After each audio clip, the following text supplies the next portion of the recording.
Y como parte del perfeccionamiento del comercio en Cuba en el año 2020, pues se inició en el sistema de subordinación local todo un despliegue de los canales electrónicos por los terminales de puntos de venta. A partir del 2021 entonces se amplió hasta transfer móvil y al código QR, y desde la puesta en vigor de la resolución 111 del año 2023 pues del Banco Central de Cuba se trabaja de manera acelerada, con pie acelerado en la bancarización. Un rol esencial dentro de todo ese entramado, dentro de ese proceso, juega sin dudas el registro central comercial. Vamos hoy a profundizar en tiempo real sobre el tema, y para ello es un gusto recibir en el estudio a Santiago Secada, el OCI, quien es director del Registro Central Comercial. Santiago, bienvenido, buenas tardes. Bueno, muchas gracias por la invitación, es una buena oportunidad. Un tema que genera muchas dudas y mucho interés de toda la población, y para los televidentes precisamente que no lo conocen, ¿cuál es la misión fundamental del Registro Central Comercial? Sí, creo que es bueno explicar que el Registro Central Comercial es una institución del Ministerio de Comercio Interior que está constituido como un registro público. O sea, desde el año 2015 que el Ministerio de Justicia hizo un estudio de los registros radicados en Cuba, se definió el nuestro como un registro de permisos y licencias. ¿Por qué permisos y licencias? Porque no es un registro voluntario, o sea, las entidades que tienen que venir a nosotros no vienen de forma voluntaria, sino que por ley está obligada a la inscripción en nuestro Registro Central Comercial. ¿De qué va el registro comercial? Bueno, nosotros inscribimos todas las actividades comerciales que se realizan en el territorio nacional. Y es bueno distinguirlo porque a veces a algunos de los actores de la economía le exigen, incluso para hacer una actividad de exportación, que tiene que estar inscrito en el registro comercial. En realidad, el registro comercial regula todo lo vinculado, como decía, a la actividad de comercio interno, y está asociado fundamentalmente a las actividades rectoradas por el Ministerio de Comercio Interior. Cuando digo fundamentalmente es porque en la materia hay que hablar, cuando se habla de registro comercial, de dos secciones. Una sección que es la sección de moneda nacional y la otra sección que es la sección de moneda libremente convertible. En la sección de moneda nacional exclusivamente se inscriben las actividades rectoradas por este Ministerio, Comercio Interior. Y en el caso de la sección de moneda libremente convertible se inscriben todas las actividades rectoradas por los demás organismos de la Administración Central del Estado. Este fue un mecanismo que se estableció el 18 de agosto del año 1993, o sea que ya el registro está próximo a cumplir 31 años de vigencia de su funcionamiento. Lo que sucede es que hasta el año 2021 solamente trabajaba vinculado al sector estatal, mixto, cooperativo, y no a los nuevos actores de la economía que se han venido fomentando. Y en esencia la actividad nuestra viene establecida desde el punto de vista de la obligatoriedad de la inscripción. La norma establece, que es el decreto 184 de ese año 93, que la actividad, para realizar una actividad comercial, no se considera concebida hasta tanto el director de registro a nivel territorial o nacional otorgue ese permiso. ¿Cuál es la diferencia de nuestro registro con otros registros que están asociados a la actividad de los actores económicos?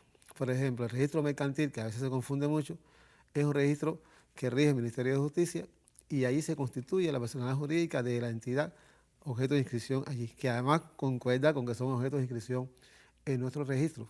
En la ONEI están las entidades presupuestadas y las entidades, empresas estatales. ¿Cuál es la diferencia? Una entidad puede tener un objeto social aprobado por el Ministerio de Economía o por otro organismo, puede estar constituido en el registro mercantil, pero hasta tanto no tenga un certificado comercial para realizar la actividad, no se considera que está autorizado a hacerlo, aunque tenga la actividad aprobada en su objeto social. Y la diferencia radica en que nosotros inscribimos los establecimientos o unidades que tenga asociada una entidad o una persona natural, porque también inscribimos personas naturales, a diferencia de los otros registros que están asociados a la entidad propiamente dicha. Entonces aquí surge una duda: ¿quiénes son en definitiva los que están obligados de inscribirse en el registro? Cómo no. Fundamentalmente, como decía, todos los actores de la economía, ya sean personas estatales, personas del sector cooperativo, tanto las cooperativas agropecuarias como las no agropecuarias, las recientes creadas MIPYMES, ya no tan recientes, desde el año 2021, que son sociedades mercantiles de responsabilidad limitada. Se inscriben además los proyectos de desarrollo local, que no son personas jurídicas propiamente dicho, no tienen ese reconocimiento, pero nosotros le llamamos también actores de la economía que tienen una función también en materia de comercio. Se inscriben todas las personas, hay que hablar del sector mixto, todo el sector mixto, ya sea empresa de capital 100% extranjero, empresa mixta o contratos de asociaciones económicas internacionales que también se aprueban por el Consejo de Ministros. Y también las personas jurídicas, las personas naturales, generalmente, que a veces hay mucha duda con eso, están las personas naturales que actúan como trabajadores por cuenta propia y otras personas naturales que son otros sujetos que también inciden en la economía. Voy a poner un ejemplo que es uno de los más recurrentes para nosotros, son aquellos productores agropecuarios que en virtud del decreto 35 se ha dado posibilidad por su flexibilización de que puedan hacer directamente actividad de comercio. Por ejemplo, un pequeño agricultor o un cooperativista desea comercializar sus producciones a partir de este decreto sin intermediar por su cooperativa y lo puede hacer como persona natural. Ese agricultor no puede, cuando vende por sí mismo, no está vendiendo con el certificado comercial que tiene la cooperativa, sino que debe comercializar con un certificado que él, como persona natural, debe adquirir en nuestro registro comercial. Es bueno decir que las licencias que otorga el registro comercial tienen una duración de 5 años, por lo tanto, se renueva cada vez que se caduca su validez. Si hablamos entonces sobre las principales actividades que son rectoradas directamente por el MinSIN, ¿cuáles pudiéramos mencionar? Muy buena pregunta. Nos gusta siempre empezar por el comercio mayorista. El comercio mayorista de todo tipo de bienes es una de las actividades rectoradas por el MinSIN y objeto de inscripción. La venta de mercancía, que a veces nosotros agrupamos como comercio minorista, pero el comercio minorista incluye varias actividades. La venta de mercancía, que se diferencia del comercio mayorista en el sentido de, y es un detalle, que eso siempre es un punto de mucha controversia, nosotros como por las normas establecidas hoy dentro del Ministerio, la única diferencia que tenemos, una diferencia clave, me gustaría decir una diferencia clave para diferenciar el comercio mayorista del comercio minorista, es que el comercio mayorista siempre va a tener como consumidor final un fin institucional, un consumo que no va a ser personal, un consumo que no va a ser doméstico. Por lo tanto, puede ser que una persona natural, como un trabajo por cuenta propia, adquiere un producto y como lo adquiere como persona natural, pero desde el punto de vista que es un trabajo por cuenta propia, ese comercio es un comercio mayorista. Sin embargo, el comercio minorista siempre va a tener un fin personal o doméstico, o sea, va a ser para el uso personal o para el uso doméstico. Las otras actividades que se consideran dentro del comercio minorista son los servicios gastronómicos, más conocidos, más fáciles de entender por la población, pero los servicios gastronómicos están dentro de la alimentación social o alimentación pública. La alimentación social es la que está asociada a todos los comedores obreros, de centros de estudio, hospitales, o sea, a instituciones. Y la alimentación pública es la gastronomía normalmente que se conoce ya más bien por la población, y eso es bueno aclararlo porque a veces hay dudas. Incluso hay entidades que realizan alimentación social y no se inscriben en el registro comercial o incumpliendo lo que está establecido en nuestras normas. La alimentación, los servicios de gastronomía, bueno, tiene una gama de servicios que la más alta es el cabaret, que incluye todos los servicios de la gastronomía, alimentación, los servicios de centro nocturno en todas sus modalidades, el bar, el restaurante, la cafetería, que puede ser cafetería con comida o cafetería de alimentos ligeros. También tenemos los servicios. Los servicios es la gama más compleja porque tiene una variedad muy amplia de más de 30 modalidades de servicios. Pero siempre distinguimos, como decíamos al principio sobre el comercio minorista, que ese servicio tiene una característica, que tiene un consumo personal o doméstico. Barbería, peluquería, manicure y pedicure, o sea, todos los servicios de belleza, los servicios asociados a reparación de equipos electrodomésticos, bienes del hogar, enseres menores, etc. O sea, siempre asociados al hogar. Vamos a continuar el diálogo, vamos a referirnos específicamente a la resolución 93 del año 2023 que fue emitida por el propio Ministerio de Comercio Interior, que dispone que todos los establecimientos comerciales del país pues están obligados a propiciar el pago electrónico. ¿Cuándo entró en vigor esta norma jurídica? ¿Cuál es la realidad? ¿Cuál ha sido el impacto en la población de esta resolución, Santiago? Esta es una resolución que yo considero muy importante. ¿En qué sentido? En primer lugar, es que, como bien explicaba al principio del programa, el proceso de bancarización no comienza en el año 2023. Por lo menos en el sector nuestro, el Ministerio de Comercio Interior, desde que se aprobó el ordenamiento, que fue en diciembre del año 2019, hizo un despliegue muy fuerte a partir del año 2020, desde el inicio del año 2020, en todo el sector de la subordinación local, esencialmente en las bodegas, en la gastronomía.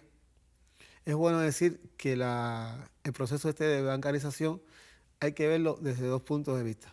¿Cómo funciona en las empresas que hacen comercio mayorista? Y después voy a explicar por qué es importante, aunque no es el tema que más se toca, sobre todo cuando hablemos de los actores económicos no estatales.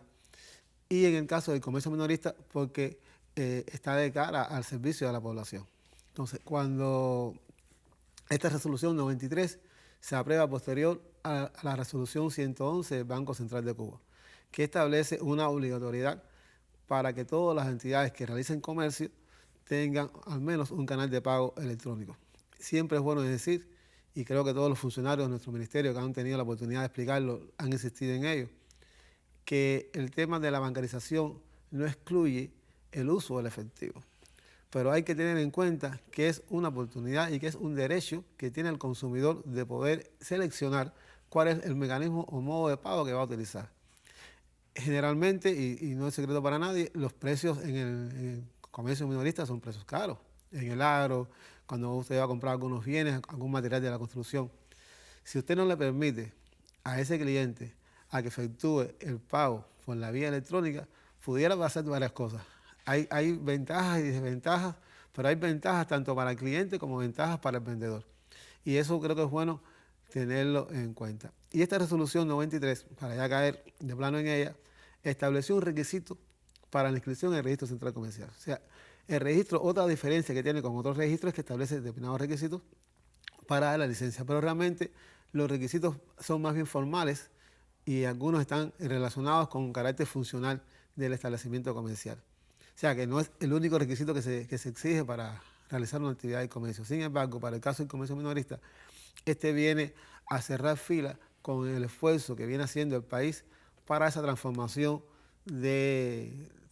digital que necesita nuestra población. Y yo quiero, y lo digo con todo porque soy un convencido de que es posible y que lo vamos a lograr en poco tiempo, yo creo que la resolución 93 vino a dar un impulso a lo que ya venía estableciendo el banco. ¿Y por qué digo que un impulso? Porque la norma del banco tiene como única medida una que es creo que al final, que es el cierre de una cuenta bancaria. Sin embargo, la 93 viene compulsando primero que si ya una entidad, como decíamos, va a abrir un establecimiento comercial, él va a tener como un requisito imprescindible e indispensable contar con algún canal de pago. Puede ser un POS con FinCime, puede ser un código QR a través de Enzonas o a través de Transfer Móvil.